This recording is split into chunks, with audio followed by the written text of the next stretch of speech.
Sun travels வடமாகாணத்தில் சட்டபூர்வமான அனுமதியுடன் இயங்குகின்ற visa consultants and ticket agent. உங்கள் பெறுமதியான கடவுச்சீட்டுகள், ஆவணங்கள் போன்றவற்றுக்கு பாதுகாப்பான அனுமதி பெற்ற நிறுவனம் சன் டிராவல்ஸ்.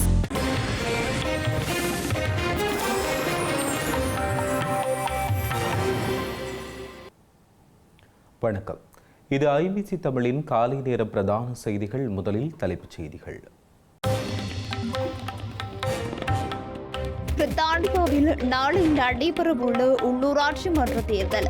தமிழில் வெளியிடப்பட்ட தேர்தல் விஞ்ஞாபனம். தமிழக ஆளுநருக்கு மீண்டும் கடிதம் எழுதிய விஜய், அதிமுகவுடனும் பேச்சு. நிதியமைச்சின் அதிகாரியின் மரணம் தொடர்பான கமன்விலவின் சர்ச்சை கருத்து.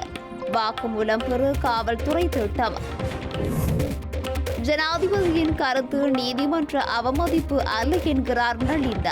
பொது அறிவிப்பின் அடிப்படையிலானது என தெரிவிப்பு. செம்மணியிலிருந்து மீட்கப்பட்ட குழந்தையின் எச்சம். எரிந்த நிலையில் மனித எச்சங்களும் கண்டெடுப்பு. சுதந்திர திட்டத்தை தற்காலிகமாக நிறுத்திய ட்ரம்ப், துறைமுகங்கள் மீதான முற்றுகை தொடரும் என அறிவிப்பு. இனி தொடர்வது விரிவான செய்திகள். பிரித்தானியாவில் நாளை உள்ளூராட்சி தேர்தல் நடைபெறவுள்ள நிலையில் தொழிற்கட்சியின் நாடாளுமன்ற உறுப்பினர் சிவோன் மெக்டோனோ தமிழ் மக்களுக்காக முதல் முறையாக தமிழில் தேர்தல் விஞ்ஞாபனம் ஒன்றினை வெளியிட்டுள்ளார். தொழிற்கட்சி ஈழத்தமிழர்களுக்காக மேற்கொண்ட செயற்பாடுகள் தொடர்பில் அந்த தேர்தல் விஞ்ஞாபனத்தில் எடுத்துரைக்கப்பட்டுள்ளது. இலங்கையில் இடம்பெற்ற யுத்த குற்றங்கள் உள்ளிட்ட விடயங்களுக்கு தொழிற்கட்சி மேற்கொண்ட நடவடிக்கைகள் தொடர்பில் கூறப்பட்டுள்ளது. இதனால் உள்ளூராட்சி மன்ற தேர்தலில் தொழிற்கட்சியை மீண்டும் தெரிவு செய்யுமாறு அந்த விஞ்ஞாபனத்தில் கூறப்பட்டுள்ளது. இந்த நிலையில் நாளை நடைபெறவுள்ள உள்ளூராட்சி மன்ற தேர்தலில் பல தமிழ் வேட்பாளர்கள் போட்டியிடுகின்ற நிலையில் தமிழ் மக்களை ஆர்வத்துடன் சென்று வாக்களிக்குமாறு தொழிற்கட்சிக்கான தமிழர் அமைப்பின் தலைவர் சென் கந்தையா வலியுறுத்தியுள்ளார். அதே நேரம் நாடாளுமன்ற உறுப்பினர் சிவோன் மெக்டோனாவினால் தமிழில் வெளியிடப்பட்ட தேர்தல் விஞ்ஞாபனத்தில் உள்ளடக்கப்பட்ட விடயங்கள் குறித்தும் அவர் ஐபிசி தமிழுக்கு கருத்து வெளியிட்டுள்ளார். நாளை வியாழக்கிழமை இங்கிலாந்திலும் ஸ்காட்லாந்திலும் வேல்ஸிலும் தேர்தல்கள் நடைபெற இருக்கின்றன. இங்கு இங்கிலாந்தில் பல உள்ளூராட்சி மன்ற தேர்தல்கள் நடக்க இருக்கின்றது. லண்டனில் அனைத்து கவுன்சில்ஸிலும் எலெக்ஷன் நடைபெற இருக்கின்றது. இந்த எலெக்ஷன் மிக முக்கியமானது. ஏனென்றால் முதல் முறையாக பல தமிழ் வேட்பாளர்கள் போட்டி போடுகின்றார்கள். எனவே தமிழ் மக்கள் அக்கறையுடன் வியாழக்கிழமை காலமே 7 மணியிலிருந்து இரவு 10 மணி வரையும் உங்கள் வாக்குகளை செலுத்தலாம். நீங்கள் உங்களுடைய போட்டோ ஐடியுடன் சென்று வாக்களிக்க வேண்டும் என்று கேட்பதுடன் பிரதானமாக சிவோன் மெக்டோனா அவர்கள் ஒரு அறிக்கையை வெளியிட்டுள்ளார்கள். அதிலே அவர்கள் எதற்காக தமிழ் மக்கள் தொழிற்கட்சிக்கு வாக்களிக்க வேண்டும் என்பதை குறிப்பிட்டிருக்கின்றார். முதல் முறையாக இந்த UK சரித்திரத்திலேயே இலங்கையில் நடந்த அந்த இனப்படுகொலைக்கு சூத்திரதாரியாக இருந்த இராணுவத்தினரையும் அரசியல்வாதிகளையும் தடை செய்தது தொழிற்கட்சி லேபர் பார்ட்டி மாத்திரம்தான். இன்னும் தொடர்ந்து பல தடைகள் வர இருக்கின்றன. அவை பல மாதங்களுக்கு முதல் நடைபெற இருந்தும் அது நடக்கவில்லை. ஏனெனில் இந்த உலக சூழ்நிலை காரணமாக யுக்ரைன் போர் பேர்ந்து, காசா போர் பேர்ந்து, இப்பொழுது ஈரான் போர். எனவே தகுந்த தருணத்தில் விதின் மந்த்ஸ் தொடர்ந்து அழுத்தங்கள் கொடுக்கப்படும் என அவர் குறிப்பிட்டுள்ளார். அதைவிட முக்கியமாக இங்கு இங்கிலாந்திலே தமிழர்களின் பிரதிநிதித்துவத்தை கூட்டுவதற்காக முதல் முறையாக தமிழ் பாராளுமன்ற உறுப்பினர் உமா குமரன் அவர்கள் தெரிவு செய்யப்பட்டிருந்தார். இதனைத் தொடர்ந்து அடுத்த தேர்தல்களில் தமிழர்களின் பிரதிநிதித்துவம் அதிகரிக்கும் என்பதில் எந்தவித ஐமிச்சவும் இல்லை. இதைவிட பாராளுமன்றத்திலே தொடர்ந்து தொழிற்கட்சி எம்பிக்கள் இலங்கையில் நடந்த இனப்படுகொலைக்கு ஒரு ஜஸ்டிஸ் வேண்டும், அதற்குரிய பொறுப்பு கூறல் வேண்டும் என்று சொல்லிக் கொண்டிருக்கின்றார்கள். அதற்கு ஆவண செய்கிறார்கள். அந்த நம்பர் 10 இருக்கக்கூடியவர்கள் இங்கு இலங்கையில் ஒரு சஸ்டைனபிள் பீஸ் வர வேண்டும், அதற்கு தாங்கள் தமிழ் மக்களுடன் ஒன்றிணைந்து உழைப்பதற்கு தயாராக இருக்கின்றார்கள் என்று குறிப்பிடுவதுடன் அதற்குரிய ஒரு மெக்கானிசத்தை தயார் செய்வதில் ஈடுபட்டிருக்கின்றார்கள். ஸ்ரீலங்கா திரைசேரியிலிருந்து 2.5 பில்லியன் அமெரிக்க டாலர் இணைய ஊடுருவல்காரர்களால் திருடப்பட்டுள்ள சம்பவம் தொடர்பான விசாரணையில் மர்மமான முறையில் உயிரிழந்த அதிகாரியின் மரணம் குறித்து பிவித்திருக்கல உரிமைய கட்சியின் தலைவர் உதய கம்மன்பில தெரிவித்த கருத்துக்கள் குறித்து விசாரணை நடத்தப்படுவதாக ஸ்ரீலங்கா காவல்துறை ஊடக பேச்சாளர் தெரிவித்துள்ளார். கம்மன்பில விசாரணையை திசை திருப்பியிருந்தால் அவரை கைது செய்ய நேரிடும் என்றும் அவர் கூறியுள்ளார். பிவுதுருகல உரிமைய கட்சியின் தலைவர் உதயகம்பன்பில குறித்த அதிகாரியின் மரணம் தொடர்பாக 5 முக்கிய காரணங்களை முன்வைத்து தற்போதைய பிரேத பரிசோதனை அறிக்கையை நிராகரிப்பதாக கடந்த 4ஆம் தேதி தெரிவித்துள்ளார். மரண விசாரணை முடிவதற்கு முன்னரே இது தற்கொலை என்று காவல்துறை பேச்சாளர் அறிவித்தது ஏனென்றும் கைரேகை அறிக்கை வரும் வரை காத்திருக்க முடியாத அளவிற்கு ஏதோ ஒரு சக்தி வாய்ந்த நபரின் அழுத்தம் விசாரணை குழுவின் மீது இருப்பதாகவும் அவர் சந்தேகம் வெளியிட்டிருந்தார். இதற்கு பதிலளித்து ஸ்ரீலங்கா காவல்துறை பேச்சாளர் உதவி காவல்துறை அத்தியட்சகர் எப்யூ வோட்லர் கம்மன்விலுவின் கருத்துக்கள் பொய்யானவை என்றும் குறிப்பிட்டுள்ளார். கம்மன்விலுவிடம் விரைவில் வாக்குமூலம் பெறப்படும் என்றும் விசாரணையை தவறாக வழிநடத்தும் வகையில் அவர் பொய் பிரச்சாரம் செய்திருந்தால் அதன் அடிப்படையில் அவர் கைது செய்யப்படுவார் என்றும் வுட்லர் தெரிவித்துள்ளார். மேலும் குளியாப்பட்டிய நீதிமன்றத்தில் நடைபெற்று வரும் மரணம் தொடர்பான விசாரணைக்கு கம்மன்பிலவை அழைத்து அவரது சாட்சியை பதிவு செய்து காவல்துறை திட்டமிட்டுள்ளதாக கூறியுள்ளார். சட்ட மருத்துவ நிபுணர்கள் மற்றும் விசாரணை குழுவினர் சம்பவ இடத்தை பார்வையிட்டு பிரேத பரிசோதனை செய்த பின்னரே இது தற்கொலை என்று முடிவுக்கு வந்துள்ளனர் எனவும் கூறியுள்ளார். யாழ்ப்பாணம் செம்மணி மனித புதைகுழியில் இருந்து குழந்தை ஒன்றின் எலும்புக்கூட்டு உள்ளிட்ட 2 எலும்புக்கூட்டு தொகுதிகள் அகழ்ந்தெடுக்கப்பட்டுள்ளன. அதே நேரம் தங்க ஆபரணம் என்று சந்தேகிக்கப்பட்ட ஒன்றும் மீட்கப்பட்டுள்ளது. செம்மணி மனித புதைகுழியின் 3ஆம் கட்ட அகழ்வு பணியின் 8ஆம் நாள் அகழ்வு பணிகள் நேற்றைய தினம் நடைபெற்றது. இதன்போது 5 எலும்புக்கூட்டு தொகுதி அடையாளம் காணப்பட்டுள்ள நிலையில் ஏற்கனவே அடையாளம் காணப்பட்டு எலும்புக்கூட்டு தொகுதியில் குழந்தையொன்றின் எலும்புக்கூட்டு தொகுதி உட்பட 2 எலும்புக்கூடு அகழ்ந்தெடுக்கப்பட்டுள்ளன.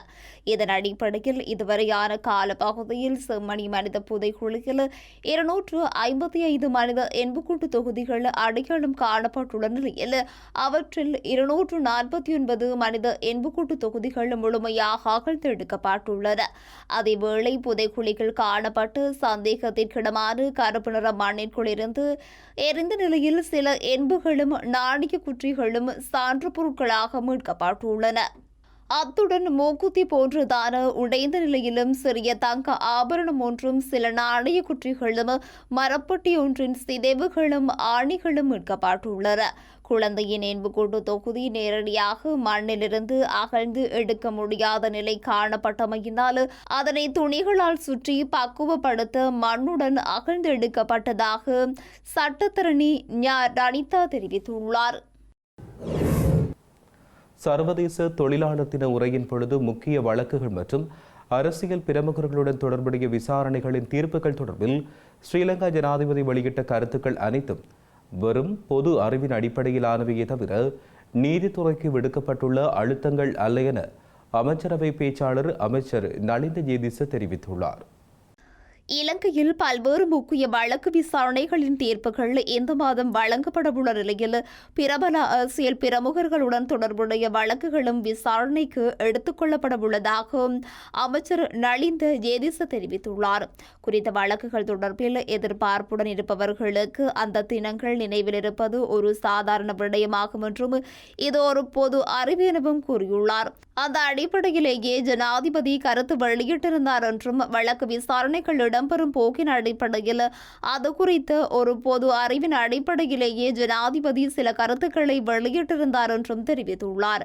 மாறாக அவற்றில் எந்தவித இடையூறுகளோ அழுத்தங்களோ எவராலும் பிரயோகிக்கப்படுவதில்லை என்றும் அவர் தெரிவித்துள்ளார். யாழ்ப்பாணத்தில் உடல் உள்ள ஆரோக்கியத்தை பேணும் வகையில் யாழ்ப்பாண ரன்னர்ஸ் அமைப்பு ஏற்பாடு செய்துள்ள ஓட்ட நிகழ்வில் வயது வேறுபாடுகளை கடந்து அனைவரையும் பங்கேற்குமாறு யாழ்ப்பாண போதனா வைத்தியசாலையின் பணிப்பாளர் வைத்தியர் தங்கமுத்து சத்தியமூர்த்தி தெரிவித்துள்ளார். ஓட்ட நிகழ்வானது எதிர்வரும் 10ஆம் தேதி ஞாயிற்றுக்கிழமை யாழ்ப்பாணம் கோட்டையிலிருந்து ஆரம்பிக்கப்பட உள்ளதாகவும் அவர் கூறியுள்ளார். எதிர்வரும் ஞாயிற்றுக்கிழமை 10ஆம் தேதி காலை 6 மணி தொடக்கம் 8 மணி மரதன் ஓட்டப் போட்டி ஒன்றை நாங்கள் ஒழுங்கு செய்திருக்கிறோம். அதில் 5 கிலோமீட்டர், 10 கிலோமீட்டர், 15 கிலோமீட்டர் என வகைப்படுத்தி ஆண்களும் பெண்களும் சகலரும் பங்கு பெற்றக்கூடிய வகையில் அதை ஒழுங்கை செய்திருக்கின்றோம். உங்களுக்கு தெரியும், ஒருவர் சுவதேகியாக ஏன் இருக்க வேண்டுமே. ஆகவே விளையாட்டு மிக முக்கியம், விளையாட்டிலும் இந்த ஓட்டம் மிக முக்கியம். ஆகவே எமது பகுதிகளில் ஓட்டத்தை ஊக்குவிப்பதற்காக குறிப்பாக இங்கு எங்களோடு இருக்கும் சன் சுந்தரம் அவர்கள் மற்றும் ஏனைய வீரர்களோடு நாங்கள் எமது பகுதியில் இருக்கின்ற அனைவரையும் விளையாட்டிலே ஈடுபடுத்தும் நோக்கத்துடன் இந்த ஓட்ட நிகழ்வை நாங்கள் ஒவ்வொரு ஞாயிற்றுக்கிழமையும் காலை 6 மணி தொடக்கம் 7 மணி வரை செய்வதொன்று. ஆனால் இதை பெரிய அளவில் நாங்கள் எதிர்வரும் 10ஆம் தேதி சுமார் இப்போது 400க்கும் மேற்பட்டவர்கள் பதிவுகளை மேற்கொண்டிருக்கின்றார்கள். அவர்களுக்கான ஓட்ட நிகழ்வு இந்த பகுதியில் இருந்து ஆரம்பித்து ஊர்காவற்துறை நோக்கிய இந்த பாதையினூடாக நாங்கள் பயணித்து மீண்டும் இதே இடத்துக்கு வருகின்ற வகையிலே ஒழுங்கமைப்புகளை செய்திருக்கின்றோம். ஆகவே பங்கு பெற்ற இருக்கின்ற அனைவரும் நீங்கள் காலை 5 மணி தொடக்கம் 6 மணி வரையான கால பகுதியில் இங்கே ஒன்று கூடி சரியாக 6 மணிக்கு ஆரம்பமாக இருக்கும் இந்த மரதனோட்ட நிகழ்வில் கலந்து கொள்ளுமாறு கேட்டுக்கொள்கின்றோம். இதன் மூலம் நீங்கள் ஒரு சுவதேகியாக வாழலாம் என்பதை உறுதிப்படுத்தி கொள்ள முடியும். 15 கிலோமீட்டர் மற்றும் 5 கிலோமீட்டர் ஓட்டங்களை நாங்கள் செய்ய இருக்கின்றோம். அதில் பங்கு பெற்றுபவர்கள் இந்த நாங்கள் அனுப்புகின்ற இணைப்பினூடாக தொடர்பு கொண்டு நீங்களே முன்கூட்டியே பதிவுகளை மேற்கொண்டால் ஞாயிறு காலையிலே நீங்கள் ஓடக்கூடியதாக இருக்கும். தமிழகத்தில் ஆட்சி அமைக்க அழைப்பு விடுக்குமாறு தமிழக ஆளுநருக்கு 2வது கடிதத்தை தமிழக வெற்றிக் கழகத்தின் தலைவர் விஜய் அனுப்பியுள்ளார். நேற்று முதல் கடிதத்தை அனுப்பியுள்ள நிலையில் ஆளுநரின் அறிவுறுத்தலை ஏற்று முழுமையான விவரங்கள் அடங்கிய தகவல்களுடன் மீண்டும் விஜய் கடிதம் அனுப்பியுள்ளார். இந்த நிலையில் தமிழக சட்டசபை தேர்தலில் தமிழக வெற்றிக் கழகம் பெரும்பான்மையை நிரூபிக்க போராடி வருகின்ற நிலையில் அதிமுகவுடன் பேச்சுவார்த்தை நடத்தியுள்ளதாக அதிமுக சட்டமன்ற உறுப்பினர் லீமா ரோஸ் தெரிவித்துள்ளார். தமிழக வெற்றிக் கழகத்திற்கும் அதிமுகவிற்கும் இடையே பேச்சுவார்த்தை நடைபெறுவதாகவும் பேச்சுவார்த்தை சுமூகமாக முடியும் என எதிர்பார்ப்பதாகவும் அதிமுக சட்டமன்ற உறுப்பினர் லீமா ரோஸ் தெரிவித்துள்ளார். இதன் மூலம் அண்ணன் எடப்பாடியார் ஆட்சி அமையும் என்று தெரிவித்துள்ளார். இந்த நிலையில் முன்னாள் அமைச்சர் OS மணியனிடம் தமிழக வெற்றிக் கழகம் ஆட்சி அமைக்க அதிமுக ஆதரவு தருமா என்று செய்தியாளர்கள் கேள்வி எழுப்பியுள்ளனர். அதற்கு பதிலளித்த அவர் அதிமுக பெரிய கட்சி என்பதால் தமிழக வெற்றிக் கழகத்திற்கு ஆதரவு தராது என்று தெரிவித்துள்ளார். தமிழக வெற்றிக் கழகம் அதிமுக இடையே பேச்சுவார்த்தை என அதிமுகவின் லீமா ரோஸ் கூறிய நிலையில் OS மணியன் மாறுபட்ட கருத்தை தெரிவித்துள்ளார். இதனிடையே தமிழக வெற்றிக் கழகத்திற்கு ஆதரவு வழங்கப் போவதில்லை என இந்திய முஸ்லிம் லீக் கட்சி தெரிவித்துள்ளது. தமிழ் திரையுலகின் முன்னணி தயாரிப்பாளரும் சூப்பர் குட் பிலிம்ஸ் நிறுவனத்தின் அதிபருமான RB சௌத்ரி விபத்தில் நேற்றைய தினம் உயிரிழந்துள்ள நிலையில் அவரின் மறைவுக்கு திரையுலகினர், அரசியல் தலைவர்கள் மற்றும் ரசிகர்கள் தங்களின் இரங்கல்களை தெரிவித்து வருகின்றனர். ராஜஸ்தான் மாநிலம் உதய்பூரில் இடம்பெற்ற வாகன விபத்தில் தமிழ் திரையுலகின் முன்னணி தயாரிப்பாளரும் சூப்பர் குட் பிலிம்ஸ் நிறுவனத்தின் அதிபருமான RB சௌத்ரி நேற்றிரவு உயிரிழந்தார். அவரது மறைவு தென்னிந்திய திரையுலகையும் அதிர்ச்சியில் ஆழ்த்தியுள்ளது. RB சௌத்ரி தமிழ், தெலுங்கு, மலையாளம் மற்றும் ஹிந்தி மொழிகளில் 90க்கும் மேற்பட்ட திரைப்படங்களை தயாரித்துள்ளார். விஜயகாந்த், சரத்குமார், விஜய், அஜித் போன்ற முன்னணி நடிகர்களின் ஆரம்பகால வெற்றி படங்களை தயாரித்ததுடன் பூவே உனக்காக, சூரிய வம்சம், துள்ளாத மனமும் துள்ளும் போன்ற பல வெற்றி படங்களையும் வழங்கியுள்ளார். நடிகரான ஜீவா மற்றும் ஜித்தன் ரமேஷ் ஆகிய இருவரும் இவருடைய புதல்வர்கள் என்பதும் குறிப்பிடத்தக்கது. ஹார்முஸ் நீரிணை வழியாக பயணிக்கும் கப்பல்களுக்கு பாதுகாப்பு வழங்கும் நோக்கில் முன்னெடுக்கப்பட்டு வரும் ப்ராஜெக்ட் ஃப்ரீடம் எனப்படும் சுதந்திர திட்டத்தை தற்காலிகமாக நிறுத்தி வைக்க அமெரிக்க ஜனாதிபதி டொனால்ட் ட்ரம்ப் அறிவுறுத்தியுள்ளார். ஈரானுடன் ஒரு உடன்பாட்டை எட்டுவதில் பெரும் முன்னேற்றம் ஏற்பட்டுள்ளதால் சில நாட்களுக்கு முன்பு தொடங்கப்பட்ட சுதந்திர திட்டம் பரஸ்பர உடன்படிக்கையின் மூலம் நிறுத்தப்பட்டுள்ளதாக ட்ரம்ப் கூறியுள்ளார். ஈரானுக்கு எதிரான தாக்குதல் நடவடிக்கைகளை அமெரிக்கா நிறைவு செய்துவிட்டதாக அமெரிக்க வெளியுறவுத்துறை செயலாளர் மார்க்கோ ரூபியோ கூறிய நிலையில் ட்ரம்பின் இந்த அறிவிப்பு வெளியாகியுள்ளது. அமெரிக்க ஜனாதிபதி தனது ட்ரூத் சோசியல் சமூக வலைதள பக்கத்தில் பாகிஸ்தான் உள்ளிட்ட மத்தியஸ்த நாடுகளின் கோரிக்கைகள் மற்றும் தற்போது பேச்சுவார்த்தை மட்டத்தில் உள்ள உடன்படிக்கைகளின் முன்னேற்றத்தை கருத்தில் கொண்டு இந்த தீர்மானத்தை எடுத்ததாக அவர் அதில் குறிப்பிட்டுள்ளார். எனினும் ஈரான் துறைமுகங்களுக்கு விதிக்கப்பட்டுள்ள முற்றுகைகள் மற்றும் தடைகள் தொடர்ந்தும் நடைமுறையில் இருக்கும் என்றும் அவர் தெரிவித்துள்ளார். செய்திகளின் நிறைவாக மீண்டும் தலைப்புச் செய்திகள். பிரித்தானியாவில் நாளை நடைபெறவுள்ள உள்ளூராட்சி மன்ற தேர்தல். தமிழில் வெளியிடப்பட்ட தேர்தல் விஞ்ஞாபனம். தமிழக ஆளுநருக்கு மீண்டும் கடிதம் எழுதிய விஜய், அதிமுகவுடனும் பேச்சு. நிதியமைச்சின் அதிகாரியின் மரணம் தொடர்பான கம்மன்விலவின் சர்ச்சை கருத்து. வாக்குமூலம் பெற காவல்துறை திட்டம். ஜனாதிபதியின் கருத்து நீதிமன்ற அவமதிப்பு அல்ல என்கிறார் நளின். பொது அறிவிப்பின் அடிப்படையிலானது என தெரிவிப்பு. செம்மணியிலிருந்து மீட்கப்பட்ட குழந்தையின் எச்சம். எரிந்த நிலையில் மனித எச்சங்களும் கண்டெடுப்பு. சுதந்திர திட்டத்தை தற்காலிகமாக நிறுத்திய ட்ரம்ப், துறைமுகங்கள் மீதான முற்றுகை தொடரும் என அறிவிப்பு. இத்துடன் ஐபிசி தமிழின் காலை நேர பிரதான செய்திகள் நிறைவடைகின்றன. உடனுக்குடன் நீங்கள் செய்திகளை அறிந்து கொள்ள IBCTamil.com என்கின்ற எமது இணையதளத்தினை பார்வையிடுங்கள். வணக்கம்.